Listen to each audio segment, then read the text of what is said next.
जहां 2026 में पूरी दुनिया चांद पे बस्ती बसाने की बात कर रही है और भारत के एक कोने में आज भी रॉकेट दागे जा रहे हैं। मणिपुर में एक पिछले हफ्ते जो हुआ वो सिर्फ एक हमला नहीं था, वो उन दो मासूम बच्चों की मौत थी जिन्हें शायद ये भी नहीं पता था कि मैतेई और कुकी में फर्क क्या होता है। 3 साल हो गए और मणिपुर जो है वो आज भी जल रहा है। पर सवाल ये नहीं है कि मणिपुर जल क्यों रहा है, सवाल ये है कि इतने बड़े देश की सत्ता, इतनी बड़ी सेना और डबल इंजन की सरकार होने के बावजूद आखिर शांति क्यों नहीं है। क्या ये सिर्फ एक दंगा है या कोई बहुत बड़ा खेल है?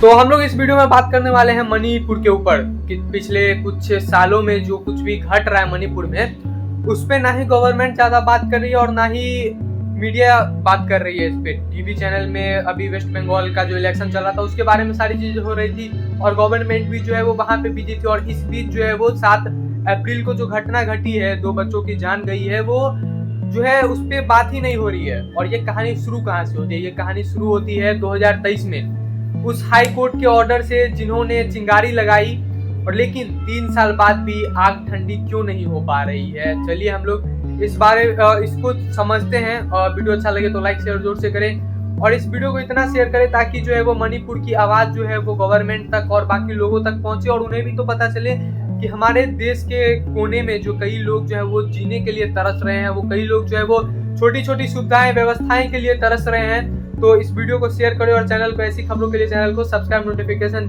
बेल को जरूर से दबा दें। तो इससे पहले सबसे पहले हमें मैप समझने की जरूरत होगी। मणिपुर की ज्योग्राफी ही इसकी सबसे बड़ी कारण है। जो कुछ भी घट रहा है इसकी सबसे बड़ी कारण उसकी ज्योग्राफी है। जी हाँ, घाटी में मैतेई और पहाड़ों पर कुकी जो बीच में एक बफर जोन है जिसमें हमारी सेना संभाल रही है, लेकिन ये जोन अब तक वॉर जोन बन चुका है। तो सवाल ये कि क्या ये सिर्फ 2 समुदाय के बीच में लड़ाई है? जवाब इसका नहीं है। इसके पीछे छुपा है द गोल्डन ट्रायंगल। म्यांमार में जब से मिलिट्री कूप हुआ है वहां से अफीम और ड्रग्स का करोड़ों का काला कारोबार जो है वो मणिपुर के रास्ते भारत में घुस रहा है। ये हजारों करोड़ की वॉर इकोनॉमी है। जब तक मणिपुर स्थिर नहीं होगा ये ड्रग माफिया फलते फूलते रहेंगे। क्या सरकार इन रास्तों को बंद करने में नाकाम रही है या फिर कुछ लोग चाहते ही नहीं है कि ये रास्ता जो है वो बंद हो? तो यहाँ पे जो है वो राष्ट्रपति शासन भी लगा, फिर हटाया गया और अब मुख्यमंत्री युमनाम खेमचंद्र सिंह के हाथों में ये कमान जो है वो दिया गया। लेकिन क्या चेहरा बदलने से हकीकत बदली है? बिल्कुल नहीं। सिर्फ 38 लाख की आबादी वाले राज्य में कंट्रोल करना हमारी डबल इंजन सरकार विफल रही है कंट्रोल करने में, और वहां पे जो है वो इन पे बात ही नहीं वो कर रही है। कंट्रोल तो बात की बात है, वहां पे इनके बारे में चर्चाएं नहीं हो रही है और कंट्रोल कहाँ से ये करेंगे।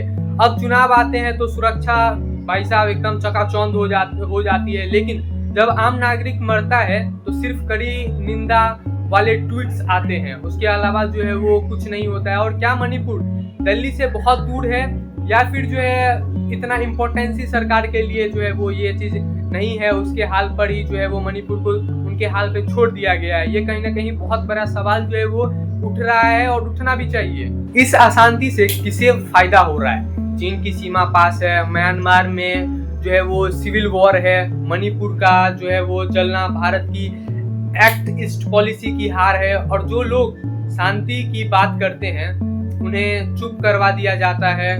मिडिल क्लास परिवार को कल तक बिजनेस कर रहे थे वो आज जो है वो रास्तों पर राशन की लाइन में लगे पड़े हुए हैं। और ये किसी एक पार्टी की हार नहीं है, ये पूरे सिस्टम की हार है। वहां पे चाहे हम किसी पार्टी को दोष दे या सत्ता को दोष दे दे या सरकार को दोष दे दे, वहां पे गवर्नमेंट को दोष दे, ये नहीं है, बल्कि पूरे सिस्टम की दोष है। वहां पे जो भी अपोजिशन पार्टी में है वो भी इसके ऊपर जो है वो खुल के बात नहीं कर रहे हैं। तो जो करंट रनिंग गवर्नमेंट है वो कहाँ से बात करेगी? कहीं ना कहीं जो है वो दोनों पार्टी, दोनों सिस्टम की कहीं ना कहीं ये जो है वो हार दिखती हुई नजर आ रही है, और ये कहीं ना कहीं पूरे सिस्टम की हार है। मणिपुर के उन 2 बच्चों की लाशें हमसे ये सवाल पूछती है कि क्या हम उन्हें एक सुरक्षित देश दे पाए?